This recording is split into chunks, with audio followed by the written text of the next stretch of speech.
মশলা ভেন্ডির রেসিপিটা শেয়ার করছি। প্রথমে ভেন্ডিগুলোকে এভাবে দু সাইডটা কেটে বাদ দিয়ে দিয়েছি। ভালো করে ধুয়ে নিয়ে একটু লবণ আর হলুদ দিয়ে মেখে নিয়েছি। এবার কড়াইতে সর্ষের তেল গরম করতে দিয়েছি। সর্ষের তেলটা গরম হয়ে আসলে ভেন্ডিগুলো দিয়ে ভালো করে একটু লাল লাল করে ভেজে নিয়েছি। ভাজা হয়ে গেলে ভেন্ডিটা তুলে রাখবো।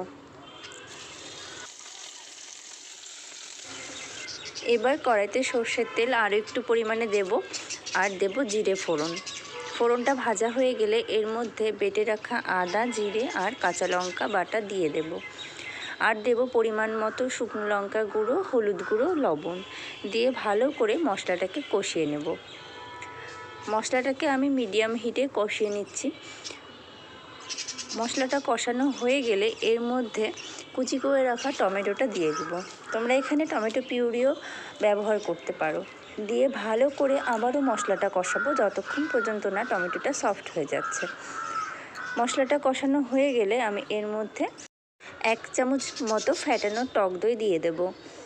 দিয়ে সামান্য পরিমাণে জল দিয়ে মশলাটাকে একদম লো হিটে ভালো করে মিশিয়ে নেব। তারপরে মশলাটাকে মিডিয়াম হিটে আবারও ভালো করে কষিয়ে নেব। মশলাটা কষানো হয়ে গেলে এর মধ্যে সামান্য একটু চিনি যোগ করে দেব। দিয়ে আবারও ভালো করে মিশিয়ে নেব। আর ভেজে রাখা যে ভিন্ডিগুলো ছিল সেগুলো এই সময় এর মধ্যে দিয়ে দেব। দিয়ে ভালো করে মিশিয়ে নেব। মশলার সাথে ভিন্ডিগুলো ভালোভাবে নাড়াচাড়া করে মিশিয়ে নিয়ে এরপর সামান্য পরিমাণে জল দেব। দিয়ে গ্রেভিটা ফুটতে দেব। গ্রেভিটা সুন্দরভাবে ফুটে উঠলে আমি এর মধ্যে দিয়ে দেব কসুরি মেথি। দিয়ে আবারও কিছুক্ষণ ফুটতে দেব।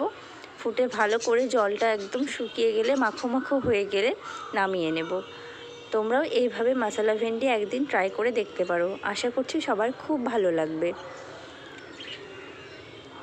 আবারও খুব তাড়াতাড়ি নতুন একটা রেসিপির সাথে তোমাদের সাথে দেখা হচ্ছে। ততক্ষণে অপেক্ষা করো। আর ভিডিওটা তোমাদের কেমন লাগলো জানাতে ভুলো না। আচ্ছা, তোমাদের আমার রেসিপিগুলো কেমন